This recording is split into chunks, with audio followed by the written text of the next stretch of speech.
Para você fazer o screening de pacientes com olho seco, muito importante você começar com uma boa anamnese, fazendo perguntas para avaliar fatores de risco como sexo, idade e outros fatores importantes.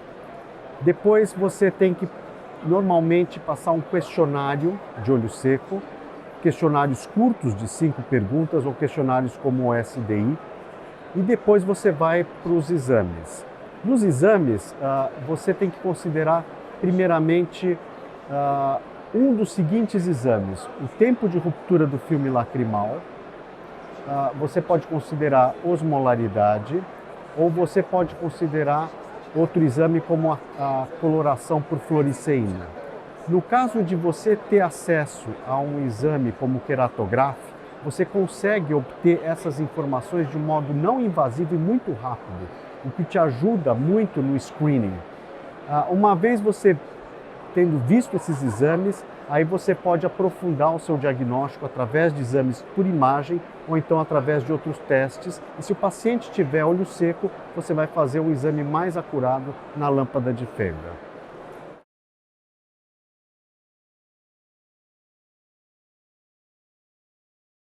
A incidência de disfunção de glândula de Meibomius é extremamente alta. A gente sabe que, dentre os casos de olho seco evaporativo, que são mais ou menos 60% dos casos de olho seco, 70% tem disfunção de glândula de Meibomius. Então é extremamente importante e é por isso que você tem que utilizar o que você tiver de armamento diagnóstico para poder avaliar melhor as glândulas de Meibomius.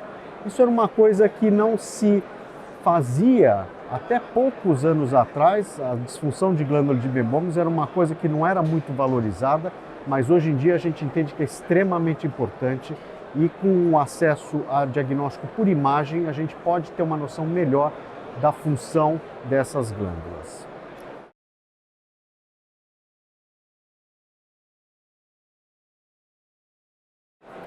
Eu acho que se você tiver acesso à meibomiografia, como a prevalência, a incidência de disfunção de glândula de Meibomius é muito alta, vale a pena você fazer a meibomiografia quando o paciente tem olho seco.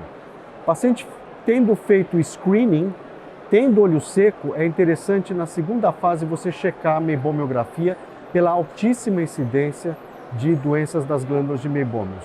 É interessante falar sobre isso porque, por exemplo, no caso mesmo de pacientes com Sjögren, agora que a gente tem acesso à meibomiografia, a gente vê que essas glândulas também são afetadas, até mesmo nesses casos de olho seco por deficiência aquosa. Então, se você tiver o recurso de fazer meibomiografia, vale a pena sim, pode te dar importantes informações para te ajudar a guiar na hora de você indicar o tratamento.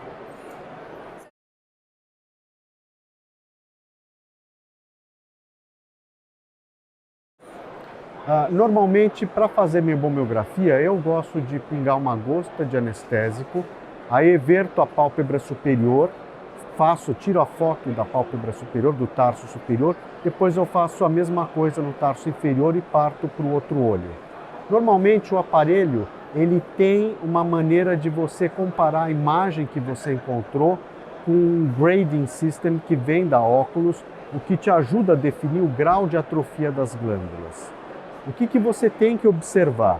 Primeiro, o número de glândulas, e aí você pode ver também o tamanho das glândulas, se as glândulas estão distorcidas, a área de ausência e de atrofia das glândulas, e você consegue graduar o grau, vamos dizer assim, de disfunção de glândula de Meibomius. Esse exame é importante salientar, da meibomiografia tem que ser complementado com a avaliação funcional das glândulas, que aí sim tem que ser feito na lâmpada de fenda, através da avaliação da margem da pálpebra e da expressão das glândulas para ver que tipo de secreção, se é hipersecretória, se você tem obstrução das glândulas. Isso só pode ser avaliado, complementando a informação da meibomiografia, através do exame na lâmpada de fenda.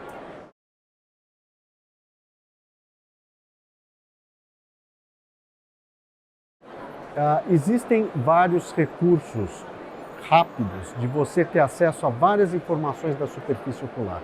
A meibomiografia é uma que a gente viu que é muito importante. mas nós temos a medida do menisco lacrimal, que você faz de uma maneira bem objetiva, rapidamente. Você tem a avaliação do grau de hiperelia, você tem o tempo de ruptura do filme lacrimal de uma forma não invasiva.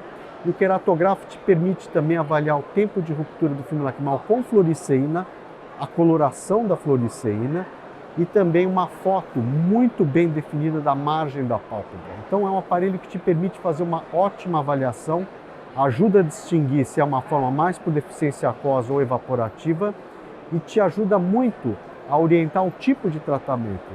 Por exemplo, um paciente com disfunção de glândula de Meibômios, olho seco evaporativo, muito sintoma. Você faz a meibomiografia, vê que o paciente não tem glândula de Meibômios, não adianta você orientar o tratamento de massagem, o tratamento que você vai fazer em glândulas que não existem. Você tem que repor o componente lipídico. E essa informação você só vai ter se você tiver acesso à meibomiografia para ver se o paciente tem ou não tem as glândulas de Meibômios. Então realmente te dá uma informação a mais que te ajuda a orientar o tratamento de uma maneira muito interessante.